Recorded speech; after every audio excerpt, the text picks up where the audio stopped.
Okay, I am so sorry it took me this long to reply to this comment, but I've been saving it because I didn't forget you. So, my publishing journey for the Silent Ninja Chronicles started within 2011.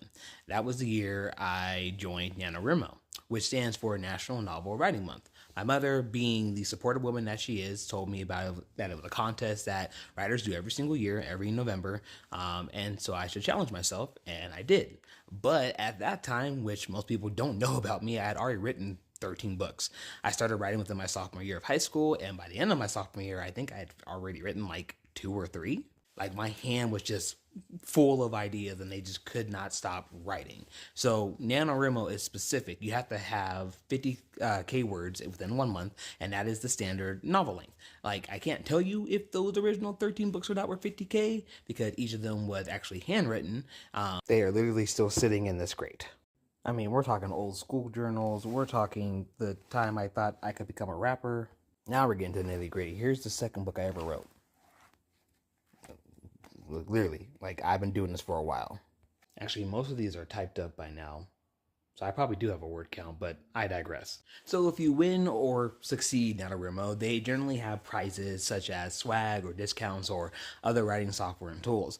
But that year they actually had a discount about 5 or 10 books that you could get through Kindle Direct Publishing or KDP if you publish with them. And I was like, what is this? I, like most writers at that time, were amazed that Amazon was giving this wonderful space for unsigned authors to publish their books. So I went through the process. I used their tools to create my own cover. I did my own editing for the book, which was so bad at that time, by the way. And then I released The Purger. And I was sure this was going to be my claim to fame. It didn't happen that way. If you're doing the math at this point, that means yes, The Purger, the first book of the Silent Angel Chronicles, was released in 2012. And then let's not even go over the fact that I was consistently somehow mixed up with The Purge because that came out a year later and no one could tell that I had an R at the ending of Purge, especially since at the time it wasn't called the Silent Angel Chronicles, it was called the Purger series. And because that's what I originally put for the longest time, KDP won't let me change on some of the different media formats of the book. So, you know, if you might see it's called the Purger series. Anyway, I released book 2 in 2013 or 2014. I can't remember. I can look those numbers up, but I just refuse to believe I've been writing this series for about a decade now. After book 2, I released book 3 a few years later, and I wish I could show you all the original covers because they're meh, but they're also packed up right now because we just moved. But book 3 did have a nice cover though. Let me move myself out of the way. This was the cover of book 3, and you can even see that it still says the Purger series. So I had a friend who was a graphic designer, and he was willing to, make a cover for me, of course, with some pay. So I paid him, and he made the cover. And then we came to book 4, and my friend was no longer doing graphic design, so I needed a new artist for my cover.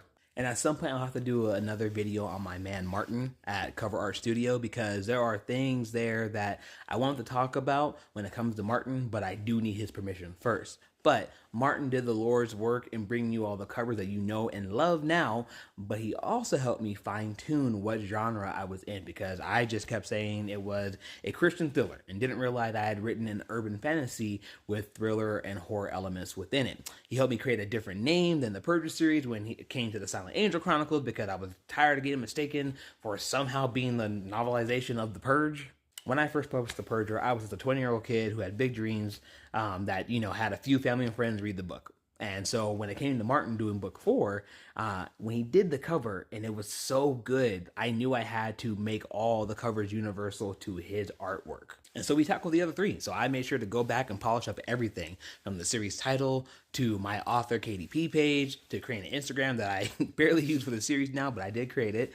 I signed up for Grammarly Premium to get myself better and more robust editing tools because paying someone else to do it is very expensive. I went back and created the index that is at the end of every book now that goes over powers and prayers and spells and characters. And I actually held off releasing book 4 for another year to do a good rollout of the new covers for the original 3 books. And it's crazy I did all that work before 7.2K of y'all decided to jump on the train, and now I'm seeing the fruits of my labor. So yeah, that is my publishing journey within a nutshell. If you have more questions, leave them in the comments below. I can make some more videos because I'm not a gatekeeper like some indie creators are. And I also don't claim that I've made it because I went viral on one video. Like, in fact, I'm in trying to use TikTok Shop to actually sell the books. I learned a lot in the July when that video blew up. If you have the original video saved, then you may have noticed that I have taken down the link to TikTok Shop, and there's a reason for that. And maybe if you're interested, I will go ahead and give you the video for that. But that being said, you can still get my books at upcomingauthor.com and you can get them for yourself. So, and honestly, if you really want to, they are still available on Amazon, and that is fine. But I'll be honest, I'm able to take more home and take it home sooner if you come directly to me, which then also allows me to keep working on the audiobooks everybody's asking for. I know people have been asking for them, and I started working on it literally last night. But it won't be this year like I hoped. It will definitely be next year, and I want to make sure it's as high quality as possible. Like, I want to find the right voice.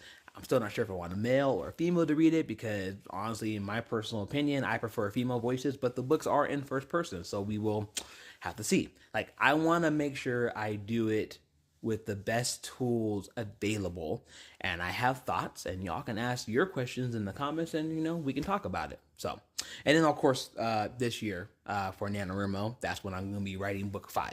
So I've already had the outline planned. I need to go polish this up next month, so I'm polish it up, and then in November I'll be writing it. Will I finish it during November? Who knows? We'll have to see. In the meantime, I'll keep blabbing on about my other favorite forms of media. We can talk about those. And those takes in the comments as well. But until the Lord grants us another day, remember that imagination is the key to everything. And I love y'all. Peace.